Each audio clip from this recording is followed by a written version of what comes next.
The Safe Schools Summit is a day of continuing education for teachers, sponsored by the Massachusetts Teachers Association in partnership with Hamden District Attorney Anthony Gulluni. The day included strategies to battle bullying and to help teachers deal with students suffering from trauma. Connecting Point correspondent Carolee McGrath spoke with the district attorney to learn more. So we had a conference, and it was in partnership with the Massachusetts Teachers Association, which of course is the biggest teachers union in the Commonwealth. And it was really around kids in crisis and supporting teachers in the hard work that they do. I have members of my family who are teachers. My mom was a paraprofessional for years and years and years. And you know, we really appreciate the hard work they do, especially in urban areas in this county like Springfield and Holyoke. There's lots of challenges, and there are kids who are in need. So what we did is put on a day-long conference for about 110 teachers from across the county with the Massachusetts Teachers Association. We had a great keynote speaker who lost a child to violence years ago and has worked on promoting peace ever since in the Boston area. So that began the conference, talking about what violence can do to young people and the crisis that it creates and how it affects their ability to learn. So we had, again, a day-long conference for these teachers to recognize, acknowledge kids who are struggling with issues, violence, issues in their homes, crisis in general, how to support them and how to promote a learning environment for all kids, no matter how many might be dealing with significant issues outside of the classroom. Now, why is this something that you have made as a priority in the district attorney's office? Like, why would you care what's happening in the schools? Well, it's really consistent with my mission of prevention. It's really taking a long view of public safety.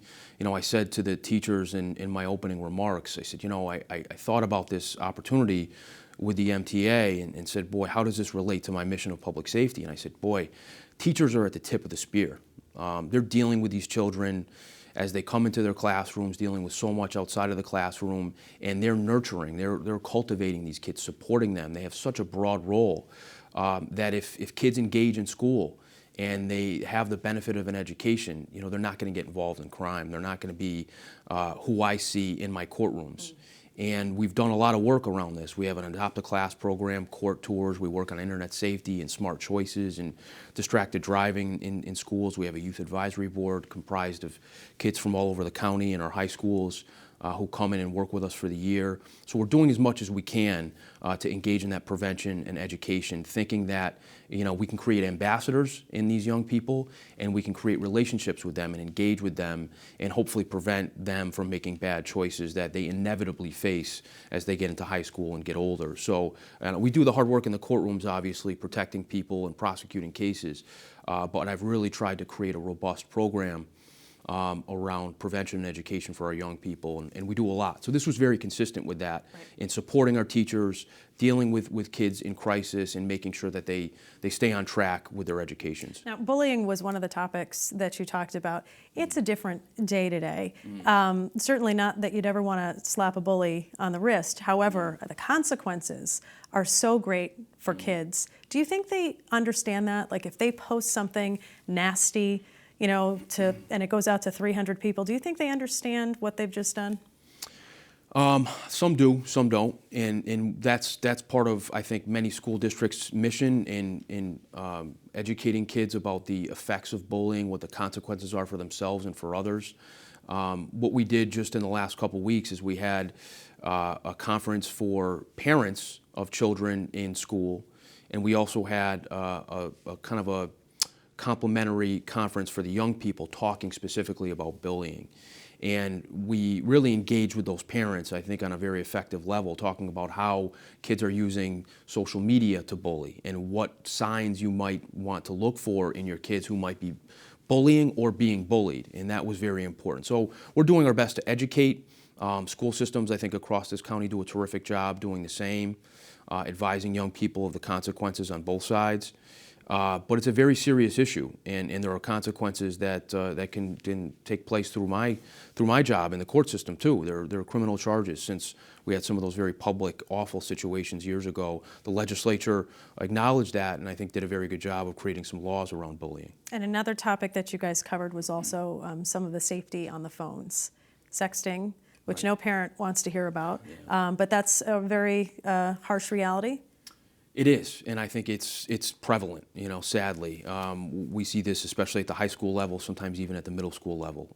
So we're doing our best to educate young people as to what's appropriate. Certainly, acknowledging threats. That's another reality that's very sad, Carolee. There are a lot of threats, predators out there through the internet. It opens up so much. That's good. So many wonderful things to young people through education and communication with friends who might be across the country, across the world. Of course, the internet's a wonderful thing, but it presents a lot of dangers.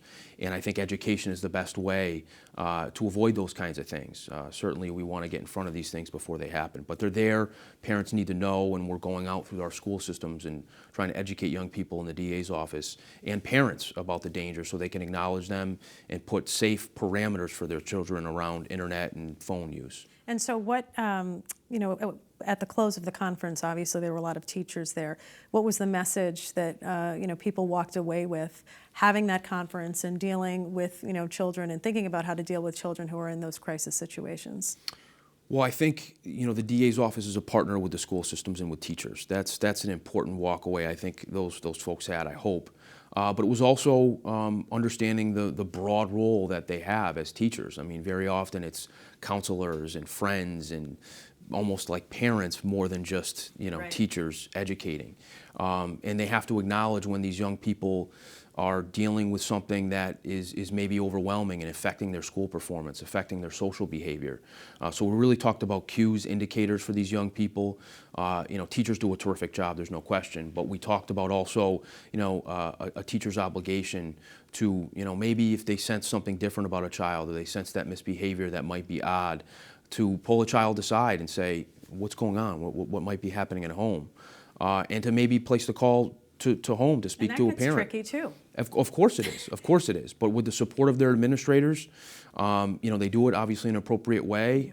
We can get to the bottom of these sorts of things and help kids get through difficult situations and stay on track with their education, which is, of course, so important. All right, Anthony Gulluni, thank you so much for joining us and sharing with us about this very important conference that you just had. Thank you.